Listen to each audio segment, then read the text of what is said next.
Uche,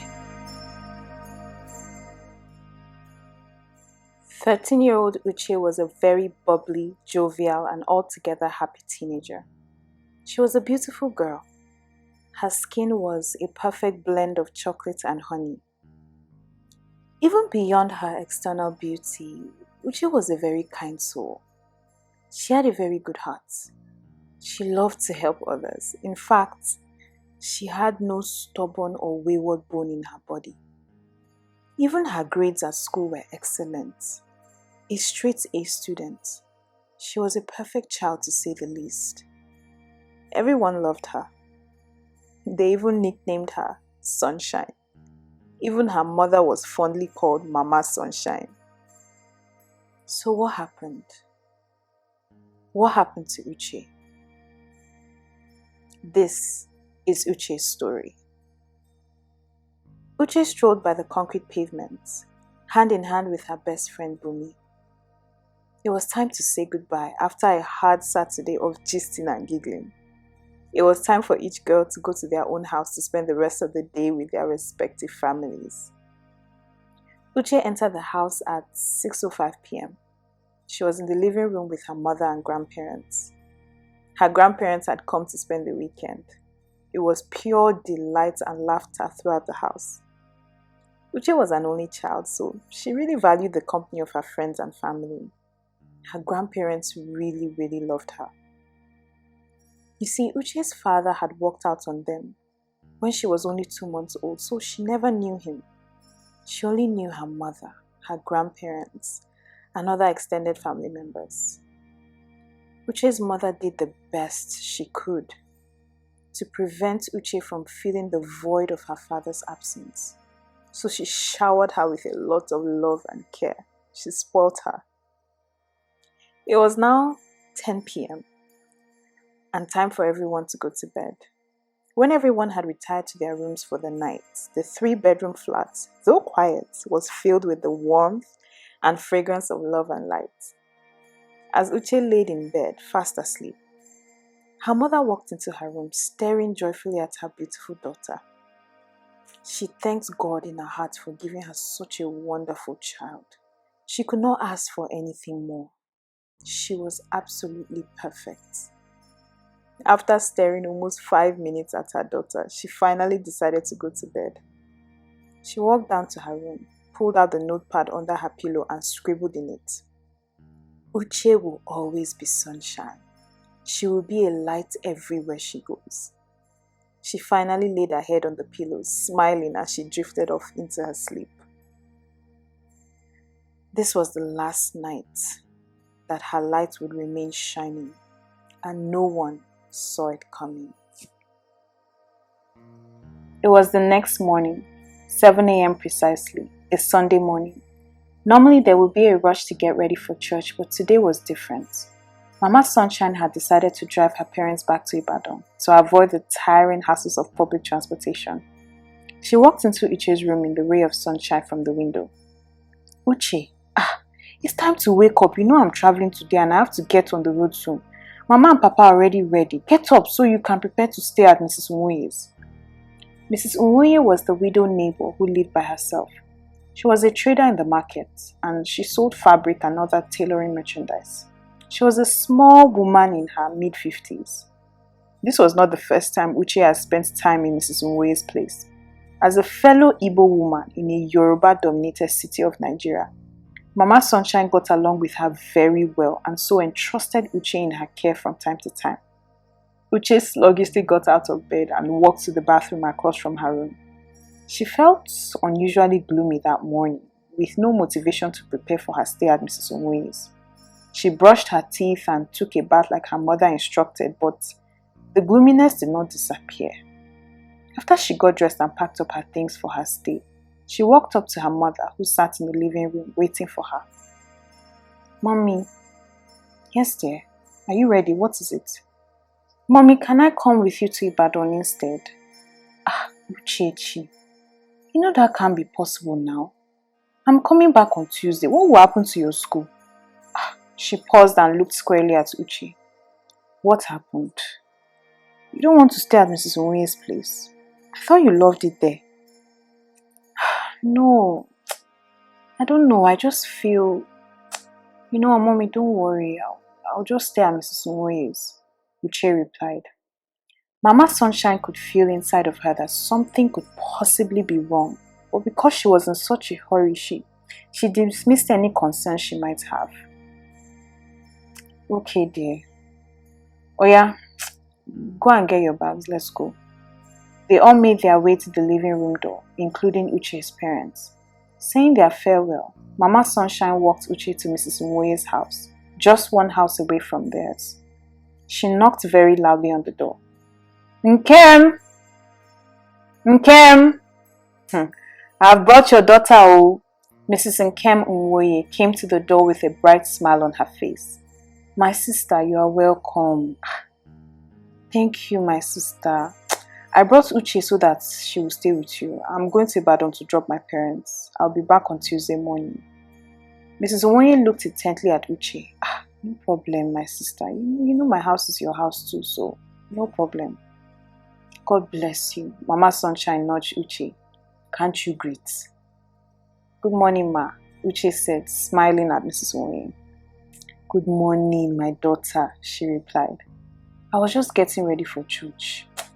Uche, my daughter, carry your bag inside so that, we can go to church together. Uche hugged her mother and said goodbye to her.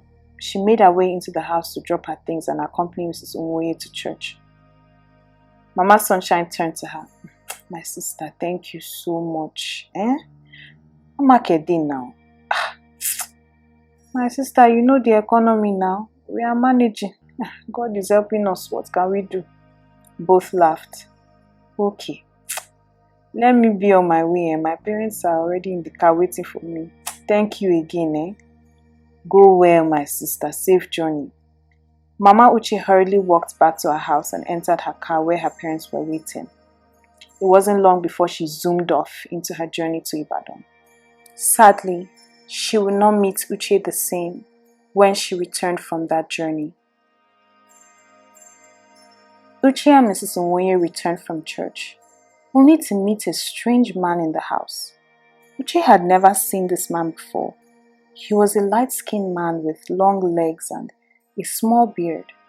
He wore a polo t-shirt and a pair of worn-out jeans. He seemed like a normal-looking young man, but something about his eyes looked dirty and dangerous.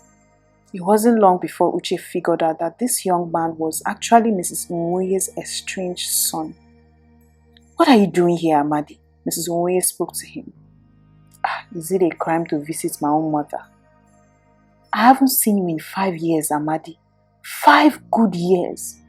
Mrs. Nwoye paused. All of a sudden, she remembered that Uche was standing right beside her. My daughter, go into the kitchen and take your food and then go and eat it in the room. Okay, ma, Uche replied, making her way to the kitchen. As Uche stayed in the kitchen getting her food, she overheard the conversation between Mrs. Nwoye and her prodigal son.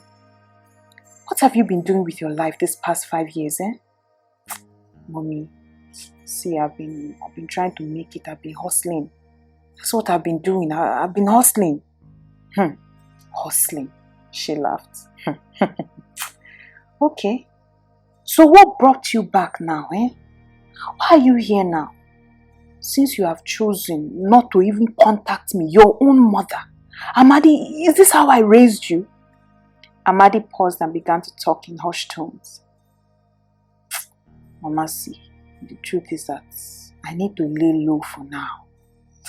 Mama, that's why I came. I see. So you've gotten yourself in trouble. Now you want to use me as your cover. Okay, no problem. I'm still your mother. What will I do? You can sleep on the couch. Amadi smiled and gave his mother a brisk hug. Thank you, Mama. Let me go and bring something for you to eat, Mrs. Nwoye said, making her way to the kitchen. When she got there, she found Uche holding a plate in her hand. Uche, are you still here? Take your food and go to the room, my daughter, and stay there. Don't come out. You hear me? I said don't come out.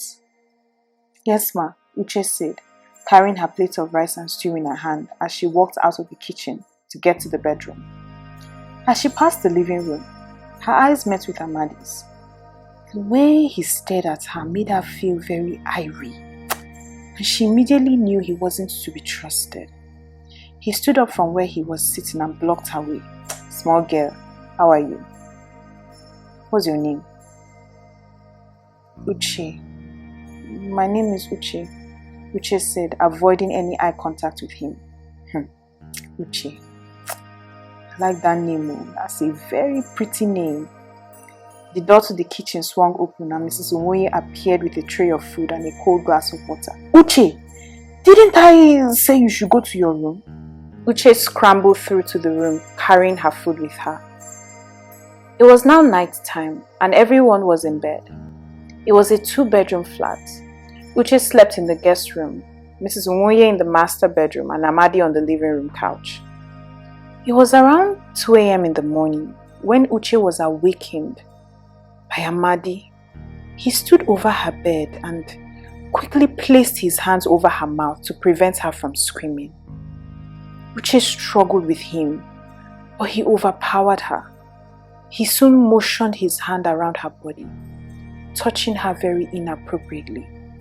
"Don't worry, I won't do much. Since you are a small girl, I won't go all the way. Just a little fun." It wasn't long before Uche stopped struggling as he continued to fondle and touch her. As he kept his hand over her mouth, he spoke again to her.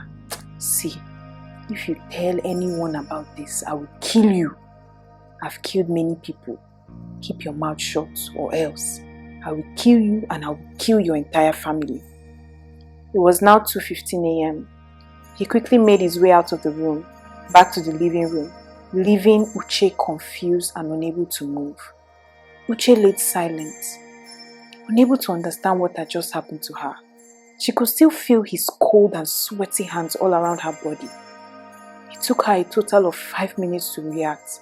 She began to sob and sink into her bed as she replayed the events repeatedly in her mind and heart. This injustice was the beginning of what turned her life upside down. It was now 6 a.m. in the morning. Uche had not slept all night, being in utter dread that Amadi will return to finish what he had started. She could hear faint voices from the living room. "Amadi, what have you done, eh? What have you done? I saw you coming out of the room where that little girl was sleeping. Amadi, what have you done?" What? It's not like I raped her. Isn't she a girl?" Amadi. Amadi, when will you change? I can't believe you came out of my womb." Amadi folded his arms nonchalantly. "I don't want to hear anything that you have to say." Mrs. Omoye put her hand up. "You are a disgrace. Pack all your stupid things and get out of this house." Amadi hesitantly picked up his small black backpack and made his way to the door. "So you are picking a stranger over your own son? I promise you, you will never see me again," he said, slamming the door behind him. Uche could hear Mrs. Omoye slightly sobbing in her living room, calling out to God about her son Amadi. After 30 minutes, Mrs. Omoye walked into Uche's room, pretending as though nothing had happened. "My daughter, what do you want for breakfast? I'm not going to the market today. I've already told one of my girls to sell for me." Uche was silent. If she knew what had been done to her, why was she pretending not to know? It didn't make sense to Uche. "Uche, my daughter, okay, I will just make you something, eh?" She kept stumbling over words and finicking with her hands. She left the room, heading straight to the kitchen. Uche was left on the bed, staring deeply into the ceiling, unable to steady her mind and wipe away the awful thing that had happened last night. She felt completely alone and extremely confused. Many questions wrestled in her mind. These questions she had no answer to. Why would Mrs. Omoye allow her son to stay, knowing he was dangerous? Why didn't she come in to attend to her when she saw Amadi coming out of her room? Why is she not saying anything about it now? At 7:30 a.m., Mrs. Omoye returned to Uche's room to tell her that food was now ready. "Uche, being very exhausted from staying up all night and weighed down from the emerging thoughts and feelings that welled up in her heart, made her way to the dining area. On the dining table was a lavish breakfast with fried plantains, eggs, bread, pancakes, and tea. It seemed as if Mrs. Onwoye was trying to compensate Uche for the violation she had experienced the night before. Uche, completely drained and unmotivated, propped herself on the dining table. She stared blankly at the food in front of her. Uche, my daughter, please eat your food, eh? You don't have to go to school today. Don't worry, I will tell your mommy that you are not feeling well. That's why you didn't go. Again, it seemed as if Uche was being bribed to remain silent on what had happened to her. She picked up a slice of bread and ate it. That was all she had for the rest of the day. Her entire world had been shaking. It was a very long and grueling day. Monday had now passed. The sun went down and the dawn came with a new day. Tuesday morning was here. Mama Sunshine would soon be back in Lagos to meet a different Uche. It was now Tuesday afternoon. Mama Sunshine was on her way back from Ibadan. She was running late that day. It was 2 p.m. and she decided to pick up Uche from school just as she entered into Lagos. When she pulled up to Uche's school, she found Uche sitting by herself on the bench. This was very unusual as Uche was always with her friends, but Mama Sunshine didn't think anything of it. She parked the car by the road just opposite the entrance of the school. She made her way to the entrance gates where Uche was sitting. "Ah, Uche, my dear, how are you?" When Uche looked up, she saw her mother. She threw her arms around her as though she were her guardian angel. "Ah, Uche, are you okay?" Uche had the urge to tell her mother everything that had happened to her, how scared she was, and how dirty it made her feel. Instead, Amadi's voice echoed in her mind. "I will kill you if you tell anyone." So she held back and didn't tell her mother what happened. "Yes, mommy, I'm fine." "Okay, stand up, let's go. I'm tired. See, I just returned from my journey. I just want to lie down and sleep." Uche and her mother got into the car and drove home. Throughout the ride home, Uche was completely silent. This was very unusual. "Uche, are you sure everything is okay?" "Yes, ma," Uche replied, making no eye contact with her mother. When they approached the house, she parked the car in their compound and walked over to Mrs. Onwoye's place. Nkem! Nkem! She called from outside. At this time, Uche had already gone into the house.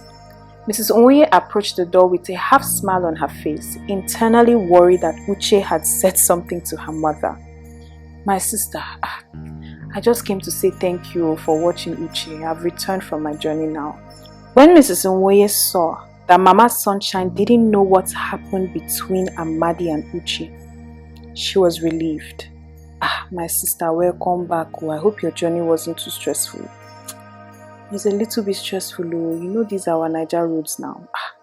You can give somebody high blood pressure, but we thank God that I arrived safely." "We thank God. Let me bring Uche's bags for you, eh?" Mrs. Onwoye disappeared into her house and re-emerged with Uche's bags. She handed them over to Mama Sunshine. The two said goodnight and each woman went into their own homes. When Mama Sunshine entered the house finally, she went straight to bed, being wearied from her journey. She did not check on Uche as she normally did from time to time. Uche, however, laid on her bed, crying silently. She no longer felt worthy to be called Sunshine, as her light had been stolen from her.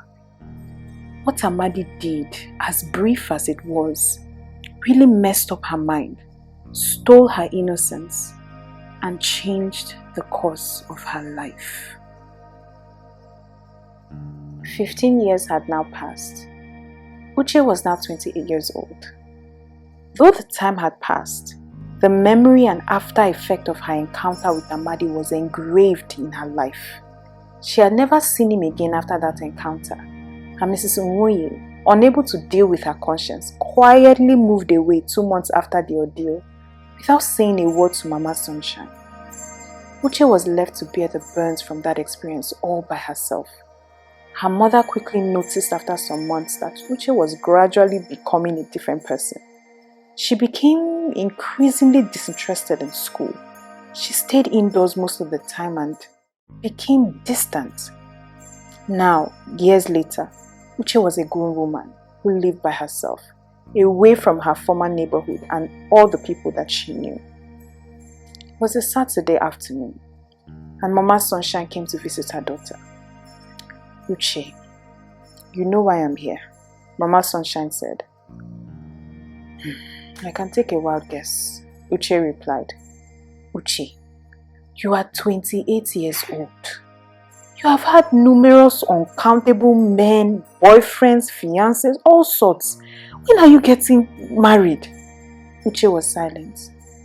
In 4 years, you've had 2 engagements. You start to prepare for the wedding and then all of a sudden, you just call it off like that. With no explanations. Uche, please. What is the problem? What is it? She continued, almost in tears. Mommy, maybe marriage is not for me, Uche said in a hushed tone. Nonsense. When you were 13, you used to talk about how you wanted a doctor husband and how that was a long time ago, Mommy. That was different then. Mama Sunshine got up from her chair, embracing her daughter. Uche, please. I'm your mother. You can tell me what is wrong. You can talk to me. Uche withdrew from her mother's embrace. She felt the words well up inside of her. She longed to explain everything to her mother. To tell her how broken she was, how damaged she felt. Every time she tried to open her mouth, the words would fall back into her stomach. Mommy, everything is fine. I'm fine, she said elusively. Mama Sunshine, feeling defeated, looked blankly at the floor. She heaved very deeply and picked up her bag. Well, I've done all I can. I don't know what else to do. Uche remained silent as her mother kissed her on the cheek and made her way to the door. Mama Sunshine shut the door behind her as she left Uche's place. Uche curled on the floor, accompanied by her very loud sobs and river-like tears. She felt overcome by overwhelming emotion. She remained there for almost 2 hours before picking herself up again and returning to her daily routine. Uche took a personal drive to the supermarket the next day. As she stepped into the market, she was very startled when she ran into a familiar face. She looked intently at this person, wondering if this was Bumi, her childhood best friend. Bumi also stared at her, equally wondering if this was Uche. Uche had not seen Bumi for several years. They had grown incredibly distant after the incident Uche faced. Uche pushed Bumi away because she felt dirty and she thought Bumi would see right through her. She did this to everyone who loved her. There was a long pause between the two. Uche, Bumi? They both embraced each other very tightly. Something about seeing Bumi caused an immediate peace to wash over Uche's heart. As she held on to her dear friend, the years spent apart began to fade away and it seemed like they had not lost any time at all. With an overwhelming wave of emotion, Uche began to cry. Her tears were a mix between pain and relief. Again, something about Bumi made her heart feel calm and safe. Bumi, sensing that there was more to her tears than their reunion, spoke to her friend. Uche, I have a feeling that something is up with you. Can we talk? Normally, whenever anyone asks to talk, Uche would quickly make up an excuse and push them away as she always did. This time, however, she gave in to Bumi's request, effortlessly, without giving herself any time to process or reason. Yes, she said, wiping away her tears with a handkerchief. Both girls made their way to a nearby restaurant within walkable distance from the supermarket. No one else was in the restaurant. They found a table and sat down together. Uche, I can't believe I'm seeing you. It's been many years. After I went to boarding school, we just completely lost touch. Uche smiled. I know. Mostly my fault. It is well. So tell me, before we talk, what do you do now? How is your mom? Where do you live? Are you married? I want to know everything. Bumi said excitedly. Okay, well, I'm an entrepreneur. I own a real estate company. My mom is fine. I live somewhere on the island, and no, I'm not married. I've been engaged before, but it didn't work out. There was a silence between them for a few seconds. I'm sorry to hear that. What happened, if you don't mind me asking? Uche began to cry. It was very surprising to her because she usually could hold it in, but again, something about Bumi's presence affected her. She couldn't hold the words in anymore. She couldn't choke the words down. They began to flood through until they reached her lips like a rushing stream. He hurts me, Bumi. He hurts me. Bumi immediately put her arms around her broken friend. Uche, who hurt you? Who hurt you? Amadi, she sobbed so uncontrollably that the restaurant staff caught notice. Who is Amadi? Uche, please help me understand. Who is Amadi? Uche took a moment to collect herself. She disembarked herself from Bumi's arms and wiped her tears. She couldn't even look Bumi in the eyes as she told her what happened many years ago with Amadi. This was the first time she had opened up about it. The first time she had told anyone about the demon that haunted her all these years. When Amadi violated her, she entered into a dark prison of brokenness. It was as though she was chained. She couldn't move past it. She could not allow anyone come into her life. All the years of seeking professional help, trying to find healing in her career, in odd relationships, nothing seemed to help her. Nothing ever filled the emptiness. Bumi was silent for a few minutes, trying to take it all in. This explains it.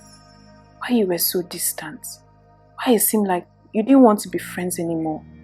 Here I was thinking that maybe you had found other friends or something. Bumi herself began to tear up. I'm so sorry, Uche. I'm so sorry this happened to you. Bumi paused. Uche, I know you've tried everything to get rid of the pain. Bumi reached into her bag and pulled out a Bible. She began to flip the pages as Uche sat and laid silent on her chair. There's this woman in the Bible. Nobody knows her name, but for 12 years she struggled with a blood problem. She had gone everywhere for help and nothing worked. One day, just one day, this person, Jesus, he was walking by, a crowd of people around him. He was her only hope. She couldn't even talk to him. She couldn't have a sit down with him. The only access she had was through his cloth. She literally said to herself, I will be made whole if I touch his cloth. She thought about it and she did it. She touched him and immediately she touched him. Everything inside of her was healed. Everything. The pain and the bleeding, it all stopped. She looked into Uche's eyes now. Uche, Jesus is passing by now.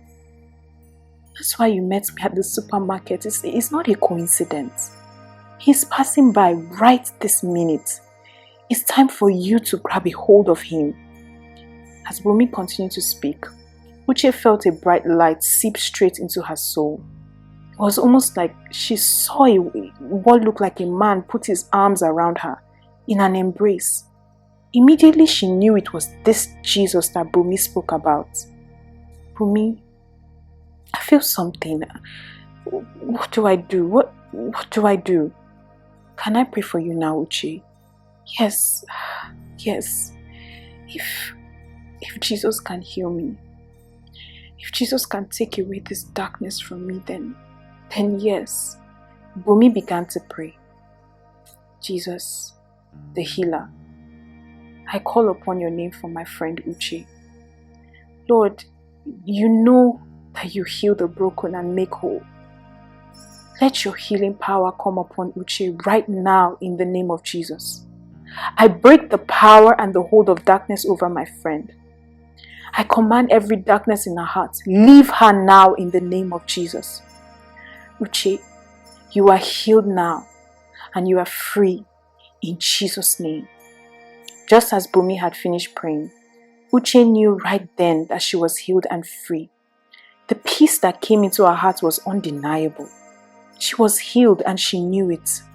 This Jesus had healed her. The pain was over. After Bumi's prayer, Uche made the decision to give her heart to Jesus. It was now 2 months later. Uche and Bumi had fully reassembled their friendship, making up for the lost time between them. Uche in her own heart had become a new person.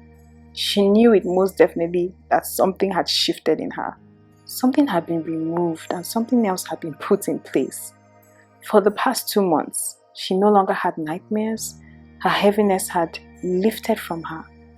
She sat in her living room on a Saturday morning, staring into the ceiling, wondering how she had not met this Jesus many years ago, how things could have been different if she had known his healing power and love.